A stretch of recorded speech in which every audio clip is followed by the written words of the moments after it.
स्वागत है। देखिए बच्चों, पिछले वीडियो में हमने बहुपद की पूर्ण वर्ग बनाने वाली विधि पढ़ी थी और उसका एक क्वेश्चन कर लिया था। आज उसी विधि को आगे स्टार्ट करेंगे और एक दूसरा प्रश्न जो आपकी बुक में 3.4 के अंदर फर्स्ट क्वेश्चन के अंदर दूसरा क्वेश्चन है वो लेके मैं आपके सामने उपस्थित हूँ। तो देखना बच्चों,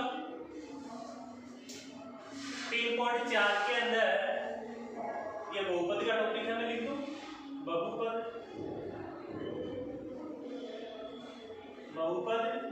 और भाग 5 तो पढ़ लिया अपन ने, ये छठा है। प्रश्नावली 3.4 है और 3.4 के अंदर पहला ही क्वेश्चन है। क्वेश्चन क्या है सुनना।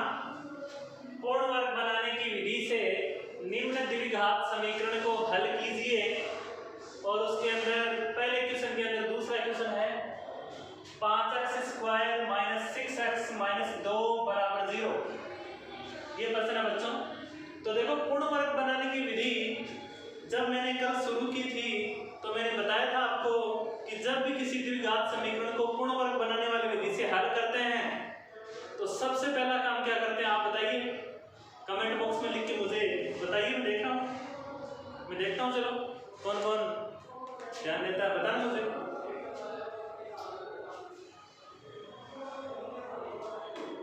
बताना सब बच्चे कि क्या बताया था मैंने।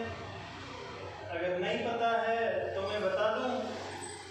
सुनना, मैंने बताया था पूर्ण वर्ग बनाने वाली विधि के अंदर कि सबसे पहले अपन ये देखते हैं कि x² का गुणांक इकाई है या नहीं। अगर x² का गुणांक इकाई है तो ये विधि चालू हो जाती है। अगर मान लो x² का गुणांक इकाई नहीं है तो सबसे पहला काम अपन इस विधि में क्या करते हैं, x² का गुणांक को क्या करते हैं, इकाई बनाते हैं। और इकाई बनाने के लिए क्या करते हैं बच्चों, x² के साथ में गुणा में जो भी संख्या है उसका पूरे समीकरण के अंदर क्या दे देते हैं, भाग दे देते हैं। तो सुनना, जैसे अपना ये प्रश्न है 5x² - 6x - 2 = 0। इसको पूर्ण वर्ग बनाने वाली विधि से हल करना है। तो इसे हल करेंगे तो देखना x² का गुणांक यहाँ 1 नहीं है बच्चों, देखो सही कितना है, x² का गुणांक है 5। अब देखो x² का गुणांक जो 5 है ना, इसको अपन 1 बनाना है तो पूरे समीकरण के अंदर 5 का भाग देंगे। किसका भाग देंगे बच्चों, 5 का भाग देंगे। देखना, इसको लिखूंगा मैं, क्योंकि x² के गुणांक को इकाई बनाने पर x² का जो गुणांक है इसको 1 बनाएंगे। इकाई का मतलब 1 बनाएंगे कैसे वो देखना। यहाँ 5 है ना, तो पूरे समीकरण में यानी LHS में और RHS में 5 का भाग देना। तो देखना इसके अंदर 5 का भाग जाएगा, 5 से 5 कट गया, क्या बचा x²। इस 6 में 5 का भाग गया तो 6/5 x, 2 में 5 का भाग गया तो 2/5 बराबर 0 में 5 का भाग गया तो 0। ठीक है बच्चों, अब आगे देखना, ये मैंने बता दिया। इसके बाद में क्या करते हैं, अगली लाइन x के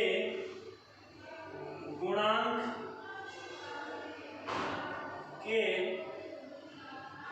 आधे का वर्ग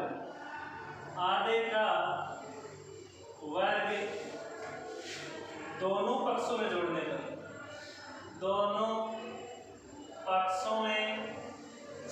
जोड़ने पर मैंने क्या लिखा, जब भी हम किसी द्विघात समीकरण को पूर्ण वर्ग बनाने वाली विधि से हल करते हैं तो सबसे पहले x² के गुणांक को इकाई बनाते हैं, अगर नहीं है तो चलेगा। और उसके बाद में करते हैं x के गुणांक के आधे का वर्ग दोनों पक्षों में जोड़ते हैं। तो यहाँ देखना बच्चों, x का गुणांक कितना है, -6/5 है ना, -6/5 ये है x का गुणांक। देखो -6/5, इसका आधा करो, नहीं पता चल रहा है ना, आधा करना मतलब 2 का भाग दे दो। अब देखो 3 नंबर वाली संख्या इसी 5 से गुणा होगी तो ये हो जाएगी -6/5। माइनस के 3/5 और इसका वर्ग जोड़ना है तो ये संख्या जोड़नी है। देखना x स्क्वायर, इसको मैं ऐसे लिखूं x स्क्वायर माइनस 6/5 x और माइनस के कितने हैं 3/5 का स्क्वायर माइनस के 2/5 बराबर इधर भी 0 मतलब नहीं है तो माइनस के 3/5 का स्क्वायर। ये हो गया बच्चों। देख लो x का गुणांक था माइनस के 6/5, इसका आधा कर दिया, आधा किया तो हो गया माइनस के 3/5 और उसको दोनों पक्षों में इधर भी जोड़ दिया इधर भी जोड़ दिया। आगे देखना बच्चों x स्क्वायर माइनस के 6/5 x प्लस माइनस के 3/5 का स्क्वायर, ये माइनस वाला उधर लेके जाएंगे तो देखना माइनस 3 का स्क्वायर करेंगे तो माइनस माइनस प्लस 3 का 9 5 का 25 और ये वाली संख्या उधर जाएगी माइनस की इधर आएगी तो प्लस के 2/5। अब देखो यहाँ से लेके यहाँ तक एक सूत्र बन रहा है, आपने पढ़ा होगा a माइनस b का होल स्क्वायर क्या होता है, a माइनस b का होल स्क्वायर होता है a square minus 2ab plus b square, तो उसी से होगा ये a की जगह है x माइनस b की जगह है 3/5, ये सूत्र हो गया। आगे लघुत्तम कितना आ गया 25, यहाँ तो बचा 9 5 का पढ़ा 5 बार बोला 5 को ऊपर वाले 2 से गुणा किया तो 10, यानी कि ये हो गया 19/25। ठीक है बच्चों, आगे देखो x माइनस 3/5 का होल स्क्वायर बराबर हो गया 19/25। आगे अपन बच्चों यहाँ करते हैं, यहाँ इसका देखो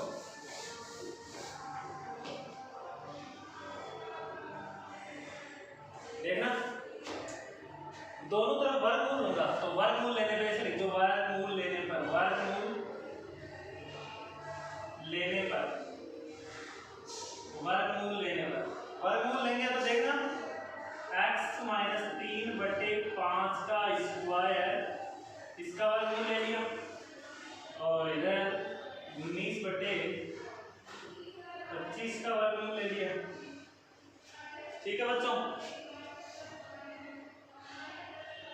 आगे देखना स्क्वायर से ये तो हट गया तो x माइनस 3/5 का स्क्वायर तो हट ही गया, आगे हो गया प्लस माइनस अंडर रूट के 19 और 25 का 5। आगे सरल करेंगे तो x बराबर ये माइनस का उधर जाएगा तो प्लस का हो जाएगा प्लस माइनस अंडर रूट 19/5 और ये वाला उधर जाएगा प्लस के 3/5। अब एक बार तो ले लेंगे प्लस का निशान, एक बार ले लेंगे माइनस का निशान, तो देखना प्लस लेने पर प्लस लेंगे तो हो जाएगा x बराबर अंडर रूट के 19/5 प्लस 3/5 x बराबर लघुत्तम आ गया 5, ये हो गया अंडर रूट के 19 प्लस 3, एक x का मान तो आ गया ये। एक बार माइनस लेने पर माइनस लेंगे तो देखना बच्चों x बराबर हो गया माइनस के रूट 19/5 और प्लस के 3/5, सरल करेंगे तो 5 तो आ गया लघुत्तम में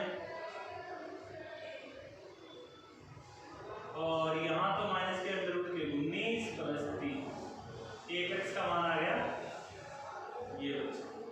ठीक है बच्चों, अब लास्ट में लिख देंगे x के मान एक तो हो गया ये, एक हो गया यही आंसर।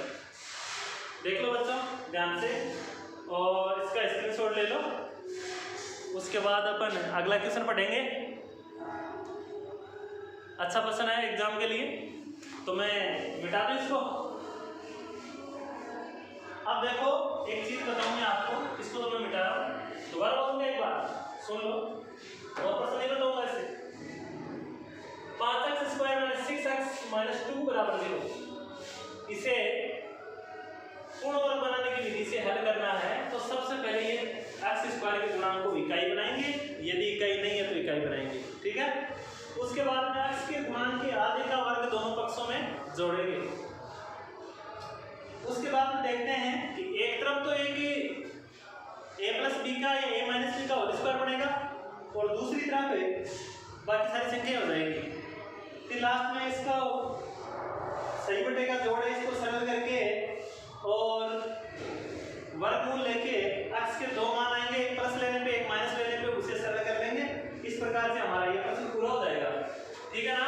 अब देखो एक प्रश्न में आपको बताता हूँ, जैसे आपने नाम सुना श्रीधर आचार्य विधि, सुना है सब बच्चों ने, उसका सूत्र सभी बच्चों को मेरे ख्याल से याद है और वो होता है x बराबर minus b plus minus root b square minus 4ac upon 2a, यही है। लेकिन आपको मैं ये आज ये बता दूं कि सूत्र आया कहाँ से, तो देखना इसी के अंदर जैसे प्रश्न है, कोई प्रश्न है मान लो, ऐसे लिख दो जैसे एग्जाम में कुछ ना दे, इसको तो मैं मिटा दूं पूरा लिखो।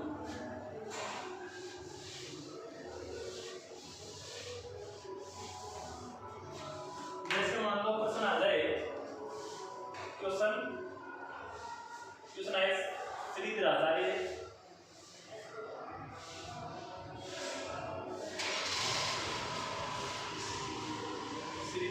सूत्र या द्विघाती सूत्र, इसका दूसरा नाम है द्विघाती सूत्र को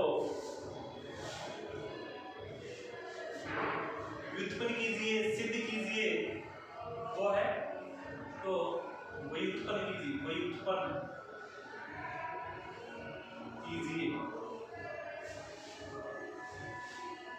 ये प्रश्न आ गया, कुछ भी नहीं दिया हुआ, केवल इतना सा है कि श्रीधर आचार्य सूत्र को या द्विघाती सूत्र को व्युत्पन्न कीजिए, सिद्ध कीजिए, बताइए कि वो कहाँ से आया। तो देखो कैसे करेंगे, आपको पता होना चाहिए। अच्छा क्वेश्चन है, इस सूत्र पे बहुत सारे प्रश्न आपको करने पड़ेंगे, मान लो सीधा ये प्रश्न आ जाए एग्जाम में, तो कैसे करेंगे वो भी मैं बता रहा हूँ आपको, देखना। तो आपको पता होना चाहिए पहले तो द्विघाती सूत्र क्या होता है या श्रीधर आचार्य सूत्र क्या होता है, तभी तो हम पूरोगे। अरे भाई अगर आपको यही नहीं पता है श्रीधर आचार्य सूत्र या द्विघाती सूत्र क्या होता है, तो आप प्रूफ किसे करोगे, इसे सिद्ध करोगे। इसलिए सबसे पहले तो आपको पता होना चाहिए कि श्रीधर आचार्य सूत्र या फिर द्विघाती सूत्र का नाम आ जाए ना, तो आप समझ जाना वही है x बराबर minus b plus minus root b square minus 4ac upon 2a, वो वाला ही है, ठीक है ना। फिर द्विघात समीकरण से व्युत्पन्न होगा, तो मैं इसका सॉल्यूशन आपको बता रहा हूं, क्योंकि द्विघात समीकरण का व्यापक रूप या मानक रूप बोल दो, व्यापक रूप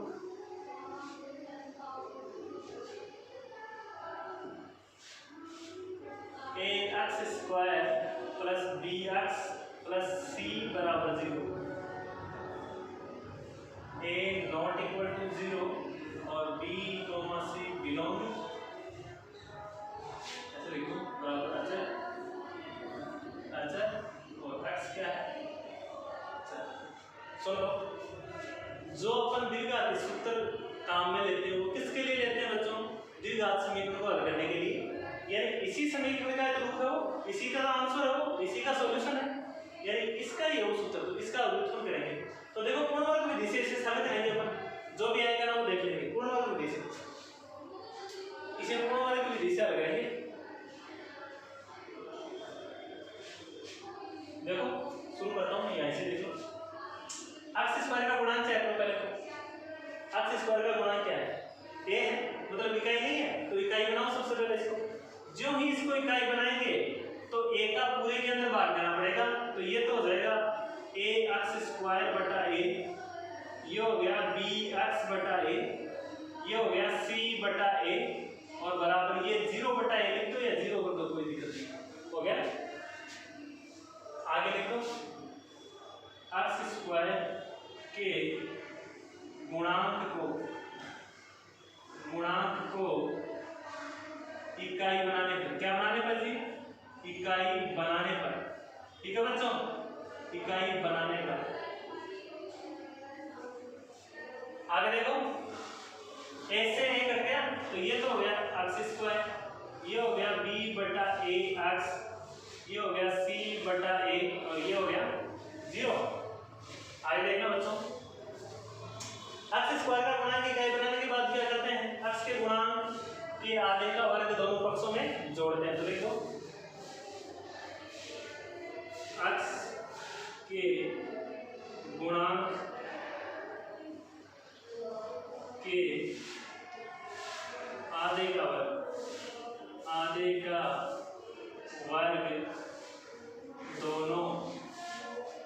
पक्षों में जोड़ने पर, x के गुणांक के आधे का वर्ग दोनों पक्षों में जोड़ेंगे तो x का गुणांक है b बटा a। देखना, x का गुणांक है b बटा a, इसका आधा करेंगे तो b बटा 2a और इसका वर्ग, 2 का वर्ग लेंगे, 2 नीचे वाला 2 इसी a से गुणा होगा तो 2a हो गया, b बटा 2a का स्क्वायर। ठीक है, देखना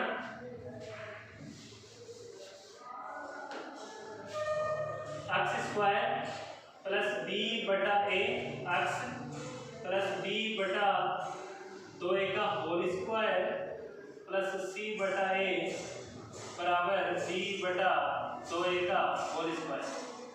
एक्स का गुणांक बी बटा ए, इसका आधा हो गया बी बटा 2a और इसका वर्ग दोनों पक्षों में जोड़ देते, जोड़ दिया, यहाँ पे जोड़ दिया, यहाँ पे जोड़ दिया। देखो यहाँ से लेके यहाँ तक एक सूत्र बन गया ये वाला, चेक कर लो। इसका तो ले लो एक्स, मैंने बताया था, इसका ले लो निशान और आगे वाले का कोष्टक वाला ले लो बी बटा 2a, इसका होल स्क्वायर बन गया। विस्तार करके देखो, देखो a स्क्वायर प्लस 2 एक भी 2 से 2 कट जाएगा, b बटा a x आ जाएगा प्लस b स्क्वायर किसके लिए आ जाएगा, और आगे वाला देखना ये वाला उधर जाएगा तो क्या होगा b बटा 2a का होल स्क्वायर और ये वाला उधर जाएगा तो माइनस का c बटा a हो गया। ठीक है बच्चों, आगे देखना, आगे देखो आरएचएस के अंदर कोष्टक को हटाना अपन को, तो आरएचएस के अंदर कोष्टक को हटाएंगे तो क्या करेंगे? देखना, मैं यहाँ बता रहा हूँ आपको, जगह कमी है थोड़ी, यहाँ बता रहा हूँ। देखो x प्लस b बटा 2a का होल स्क्वायर बराबर b का स्क्वायर b स्क्वायर 2 का 4 a का a स्क्वायर माइनस c बटा a।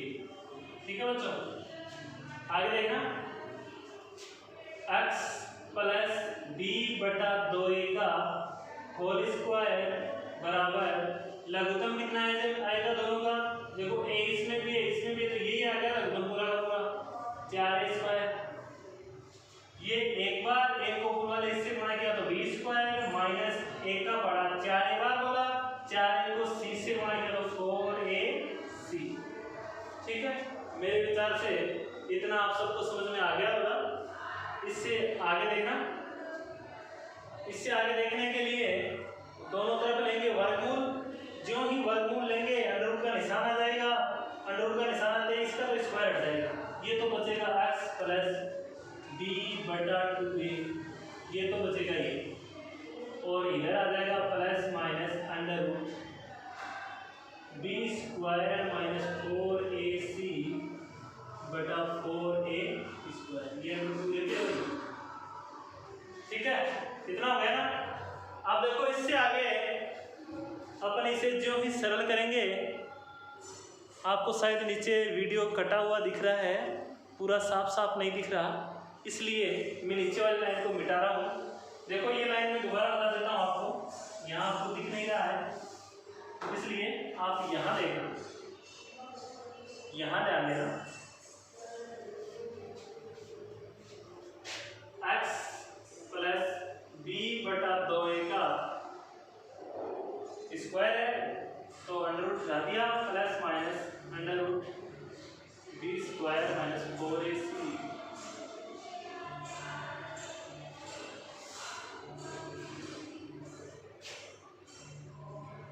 हो गया।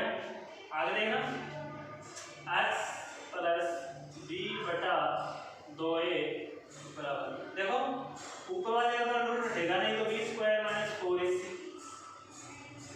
और 4 का अंडर रूट हो गया 2a स्क्वायर का हो गया, ये वाला उधर लेके जाएंगे तो x बराबर हो गया ये वाला माइनस बी बटा 2a, ये प्लस का है ही under root b square minus 4ac बटा 2a। दोबारा देखना ये प्लस का उधर गया तो माइनस का हो गया, ये वाला प्लस का ऐसा कैसा।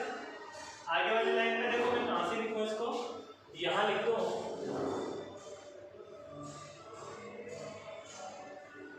देखना x बराबर 2a, दोनों का लघुत्तम आएगा, 2a तो ले लिया मैंने लघुत्तम 2a, तो यहाँ तो बचा माइनस बी,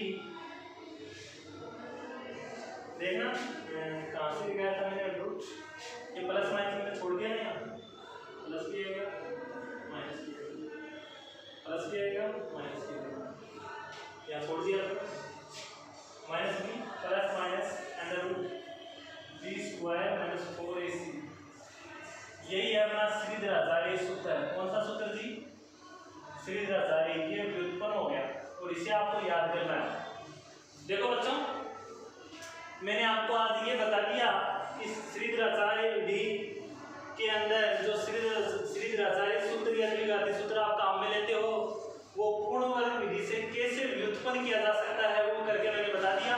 आपको ये सीधा याद करना है x बराबर minus b plus minus root b square minus 4ac upon 2a। ध्यान रखना आपसे अगर पूछ ले कि b क्या है, a क्या है, c क्या है तो क्या बताओगे? इस द्विघात समीकरण का जो मानक रूप है ना इसे ध्यान में रखना और इसे बता देना कैसे देना। मैंने आपसे पूछा ये क्या है, आपका जवाब होना चाहिए सर ये तो x स्क्वायर का गुणांक है। मैंने पूछा चलो ये तो आपको पता है, आप ये बता दो मुझे कि b क्या है, ये b क्या है, तो आप कहोगे सर b तो हमें पता ही है वो तो x का गुणांक होता है। तो मैं फिर बोलूँगा कि आप c बताइए c क्या होता है, तो सर आप नहीं जानते c तो अचर पद होता है, इसलिए a b और c तीनों के बारे में आपको पता होना चाहिए। ये सूत्र आगे प्रश्नों में काम में आएगा। अब इस प्रश्न से संबंधित 2-3 कंडीशन है, विशेष स्थितियां हैं, वो मैं आपको बताऊंगा। अभी इसको मिटा दूं मैं, आप देखते रहना। वीडियो को ज़्यादा से ज़्यादा लाइक कीजिए, शेयर कीजिए और चैनल को सब्सक्राइब कीजिए, ठीक है ना बच्चों। और जो जिस भी प्रश्न में आपको डाउट हो कमेंट बॉक्स में लिख के बता दीजिए, मैं अगले दिन की क्लास के अंदर उसका लाइव सॉल्यूशन लेके आऊँगा आपके बीच, ठीक है बच्चों। तो देखना इसका आगे अपन पढ़ेंगे स्पेशल कंडीशन। स्पेशल कंडीशन देखना अपन ने अभी भी व्युत्पन्न किया है x बराबर minus b plus minus under root b square minus 4ac upon 2a। यही तो है द्विघाती सूत्र या श्रीधराचार्य सूत्र, यही है ना। तो इसकी 3 कंडीशन है, विशेष स्थितियां।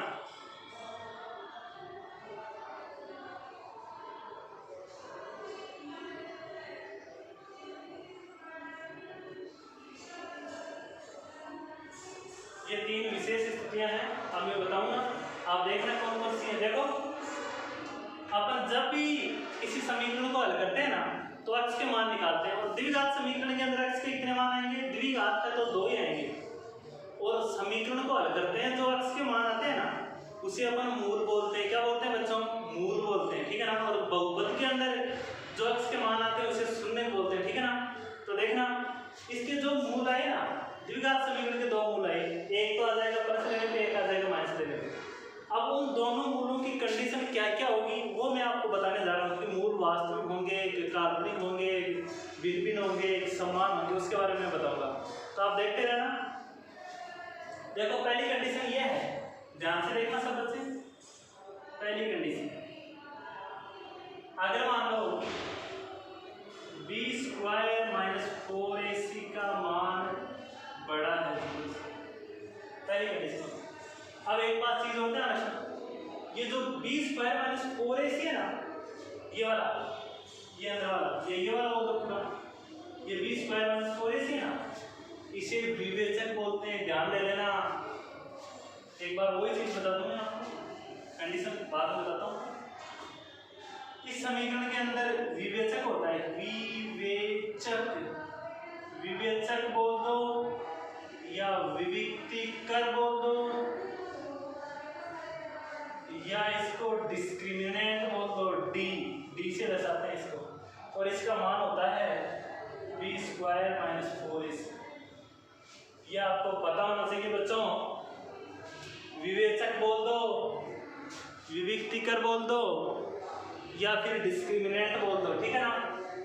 और अब पहली बात है, इस विवेचक की है वो 3 कंडीशन। पहली कंडीशन देखना, अगर मान लो विवेचक का मान बड़ा हो 0 को, या ऐसा लिख दो बी स्क्वायर माइनस 4ac का मान बड़ा हो 0 से, ये ग्रेटर देन है, इधर का मतलब इधर वाली संख्या बड़ी है, इधर वाली छोटी है।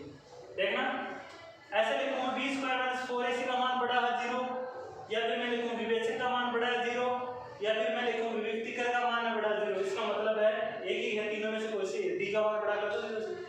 तो तब क्या होगा, इधर देखना, अगर मान लो बच्चों मैं बी स्क्वायर माइनस 4ac का मान बड़ा 0 से कर दिया, मतलब इसका मान 0 से बड़ा है, तो देखो आप ध्यान देना, अपना सूत्र है x बराबर minus b plus minus under root upon 2। अगर मान लो इस अंडर रूट वाली संख्या b square minus 4ac, b square minus 4ac 0 से बड़ा है, तो 0 से बड़ा होता है, आपको पता ही है ना, वास्तविक संख्या रेखा ये होती है, इसमें यहाँ 0 1 2 3 डॉट डॉट डॉट इंफिनिटी, इधर होता है -1 -2 dot dot dot dot dot minus infinity. ध्यान देना, ये है वास्तविक संख्या रेखा, इस पे सारी संख्या आती है। अगर मान लो x का मान 0 से बड़ा है, sorry B square minus 4ac का मान 0 से बड़ा है, 0 से बड़ा है तो इधर वाली संख्या सारी, इसका मतलब धनात्मक वाली संख्या, ऋणात्मक वाली तो इधर आएगी, धनात्मक वाली मतलब अंडर रूट के अंदर कोई संख्या पॉजिटिव आएगी, पॉजिटिव आएगी।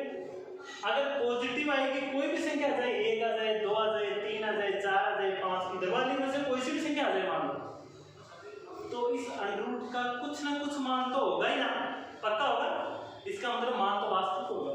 तो मूल कैसे होंगे, आगे लिख दो, इसको भी मिटा दो, तो क्या होगा, तो मूल वास्तविक व भिन्न या असमान होंगे, भिन्न भिन्न होंगे। कैसे होंगे बच्चों, देखो मैं बताता हूँ, मूल वास्तविक तो होंगे, और अगर इसके अंदर पॉजिटिव मान आएगा तो एक बार एक प्लस लेने पे आएगा, एक माइनस लेने पे आएगा। भाई x बराबर minus b plus minus under root, यहाँ पॉजिटिव कोई संख्या बटा 2, यानी एक बार प्लस लेंगे तो यहाँ कुछ आएगा, एक बार माइनस लेंगे तो कुछ आएगा, यानी दो मान तो होंगे, प्लस वाले पे अलग आएगा, माइनस वाले पे अलग आएगा, तो मूल वास्तविक तो होंगे और भिन्न भिन्न होंगे। आगे वाली कंडीशन देखना, दूसरे नंबर की, अगर मान लो बी स्क्वायर माइनस 4ac का मान बराबर है 0, अगर मान लो इसका मान हो गया 0, डिस्क्रिमिनेंट विविक्तिकर या विवेचक का मान कितना हो गया 0, अगर जो इसका मान 0 होगा तो आप ही बता दीजिए, इसका मान 0 हो गया तो प्लस माइनस का आगे कोई मतलब है क्या, कोई मतलब नहीं है, क्यों, प्लस लोगे तो 0 है, कोई मतलब नहीं है, 0 जोड़ने पे कोई फर्क नहीं पड़ता, 0 घटाने पे कोई फर्क नहीं पड़ता, इसलिए अपना जो मान आएगा या मूल आएंगे वो -b/2a, वो होंगे, दोनों समान ही होंगे, b/2a minus b/2a minus b/2a, इसका मतलब हो गया, तो मूल वास्तविक तो होंगे, वास्तविक व समान होंगे, लेकिन दोनों समान, ठीक है बच्चों। तीसरी कंडीशन है अपनी, अगर बी स्क्वायर माइनस 4ac का मान छोटा है 0 से तो क्या होगा, तो मूल कैसे होंगे बताइए। अगर मान लो बी स्क्वायर माइनस 4ac का मान 0 से छोटा है, 0 से छोटा माइनस वाली संख्या आएगी तो यहाँ माइनस का निशान आएगा, माइनस की संख्या आएगी। आप ध्यान देना, अगर अंडर रूट के अंदर माइनस की संख्या आ जाए, क्या आ जाए बच्चों, अंडर रूट के अंदर आ जाए माइनस की संख्या, तो क्या होता है, काल्पनिक हो जाती है। अंडर रूट के अंदर माइनस आते ही वो सारी संख्याएं क्या हो जाती है, काल्पनिक हो जाती है। तो मूल कैसे होंगे, मूल काल्पनिक होंगे। अंडर रूट के अंदर माइनस की संख्या आते हैं, मूल काल्पनिक हो जाते हैं, मूल काल्पनिक होंगे। काल्पनिक बोल दो, अवास्तविक बोल दो, वास्तविक नहीं है तो काल्पनिक ही है, अवास्तविक फिर भी होंगे, लेकिन जो भी होंगे। देखो अंडर रूट में माइनस की संख्या है, आगे आप 11वीं क्लास में 12वीं क्लास में पढ़ोगे काल्पनिक संख्या कौन सी होती है, अंडर रूट के अंदर माइनस आता है ना, वो संख्या आयोटा वाली संख्या काल्पनिक संख्या होती है, ठीक है ना। तो ये 3 कंडीशन मैंने बच्चों आपको बता दी, ठीक है ना। और आप इन तीनों को याद कर लेना अच्छे से ढंग से, आगे के क्वेश्चन इसी तीनों कॉन्सेप्ट के बेस पे होंगे। हर एग्जाम में क्वेश्चन आते हैं, कई बार के का मान पूछता है, कई बार समीकरण के बारे में पूछता, बताइए। अगला प्रश्न अपना यही होगा कि नीचे दी गए द्विघात समीकरणों के मूलों की प्रकृति की जांच कीजिए और बताइए, अगर मूल वास्तविक हैं तो उन्हें ज्ञात कीजिए, ये कंडीशन होगी। तब तक के लिए दोस्तों नमस्कार, धन्यवाद।